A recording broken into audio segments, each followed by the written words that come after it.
Welcome back to Deep Dive. Glad you could join us. We're great to be here. So we're looking ahead, aren't we? September 2025. Mm-hmm. September 25.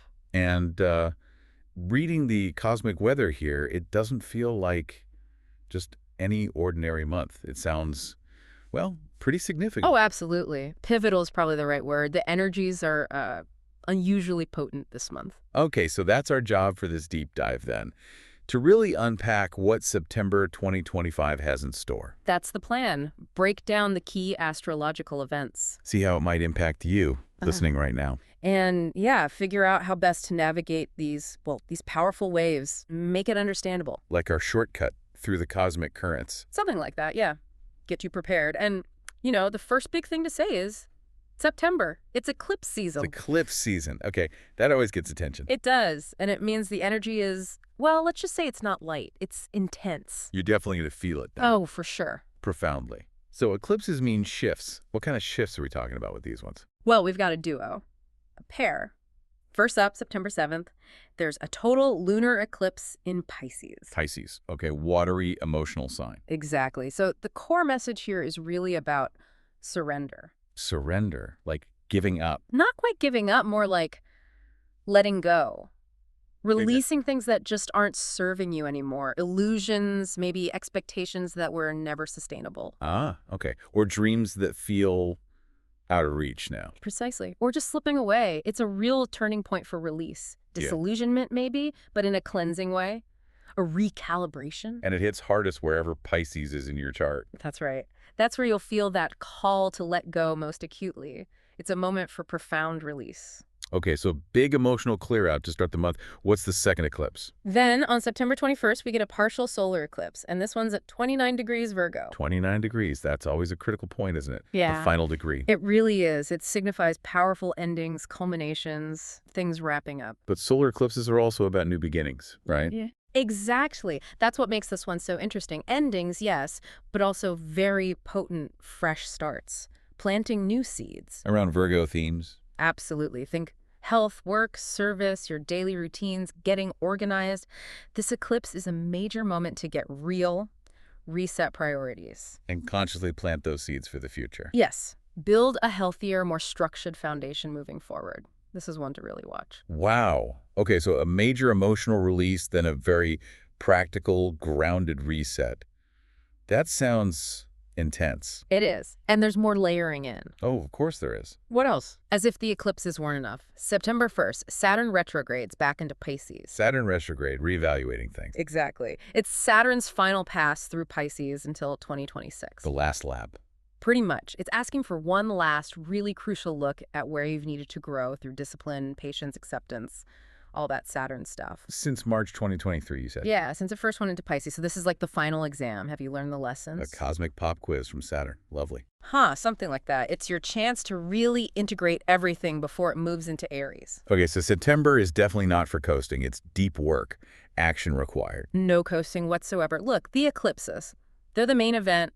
They will move things forward, ready or not. Right. No choice. Pretty much. So the overall vibe for the month is a strong call for honesty, discernment, Right. and being adaptable. If you can manage that. Then yes, this month can genuinely be a turning point where life starts to settle into a new kind of normal after all the eclipse shakeups. Finding your feet again. Finding stability on new ground. Yeah. Okay. That makes sense with all this change. Now, you mentioned everyone feels this, but Virgo risings.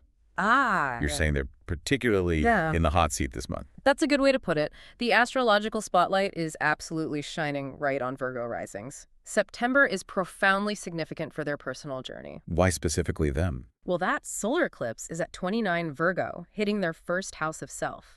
And Saturn is opposing them from their 7th house.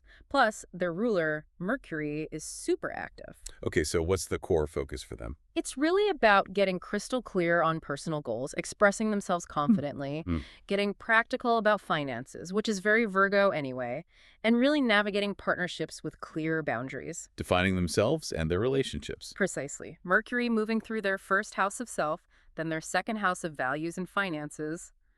It's all very personal. All right, let's break down some key dates for Virgo risings. That's Saturn retrograde on September 1st. How does that land for them? Okay, so Saturn dips back into Pisces, which is their 7th house.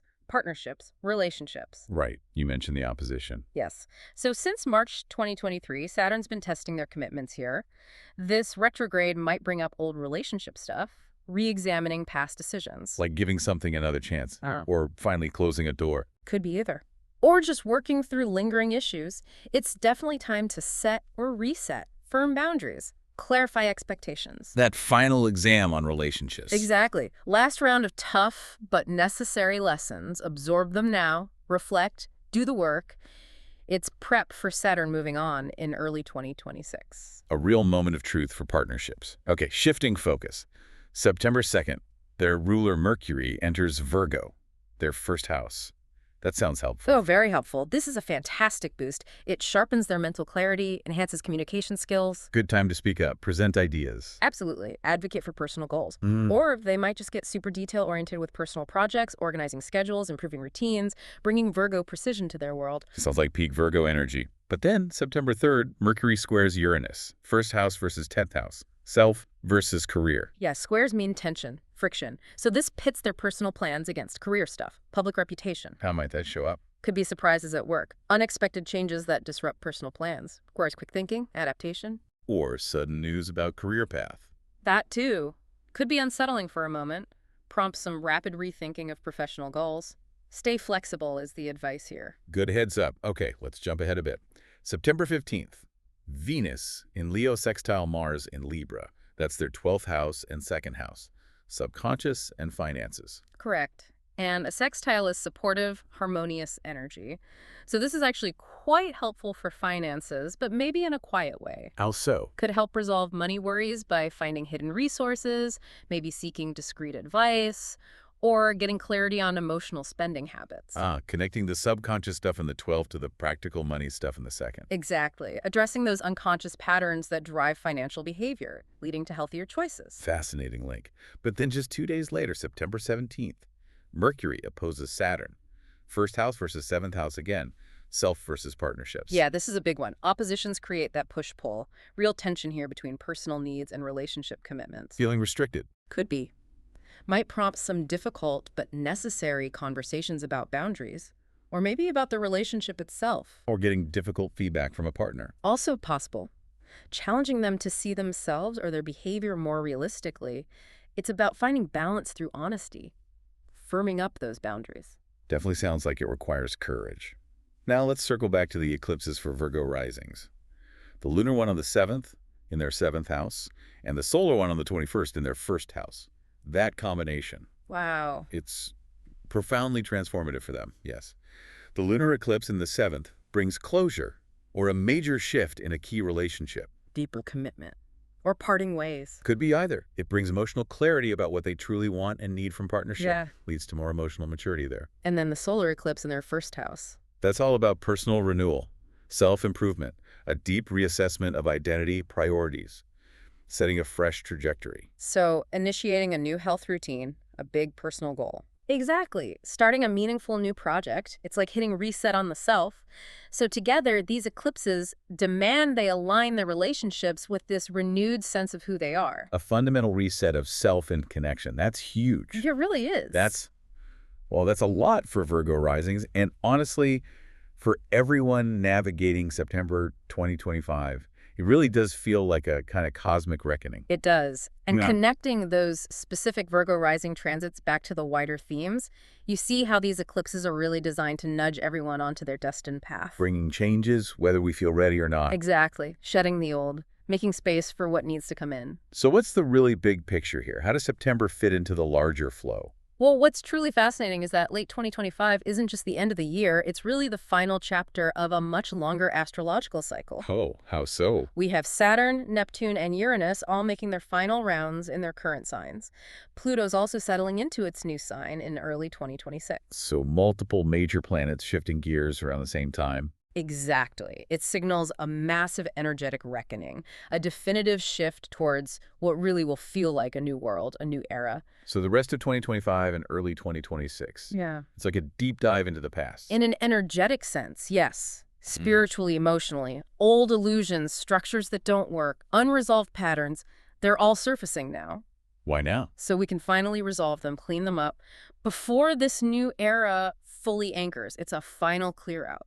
So September isn't just about September. It's part of this much larger closing out process. Absolutely. We're not just turning a page here. We're genuinely starting a whole new chapter, collectively and individually. Which requires clarity, honesty. Immense clarity. Navigating these next few months requires us to be really clear. This is the universe giving us that final push. Integrate the lessons, release the baggage, align with where things are heading. It's foundational prep work. Couldn't have said it better. Foundational preparation for what's coming. Wow. What an intense, but also incredibly transformative picture September 2025 paints. It's clear these shifts, even if they feel disorienting, they're deeply purposeful. Definitely purposeful endings, new beginnings, all propelling us forward. So for you listening, we really encourage you to reflect. How do these energies resonate with your own life, your own experiences? Yeah, focus on the lessons maybe, the illusions you're ready to release. What new beginnings feel like they're emerging for you? It's like your personal cosmic cleanup crew is here, preparing you for what's next. It's a great way to think about it. And as we close this deep dive, maybe just hold this thought. These events in September 2025, they aren't just random astrological weather. No, not at all. They feel like crucial final steps, preparing each of us, individually, collectively, for a reality that feels, well, fundamentally different, anchoring in early 2026. A different landscape. So this period, especially September, it's like a final, powerful call. Integrate, release, align, get ready for this new trajectory. It's foundational prep for what truly feels like. Yeah, a new world. Trust the process. Take care of yourself through these shifts. Absolutely. Be gentle with yourself. And we'll catch you on the next Deep Dive.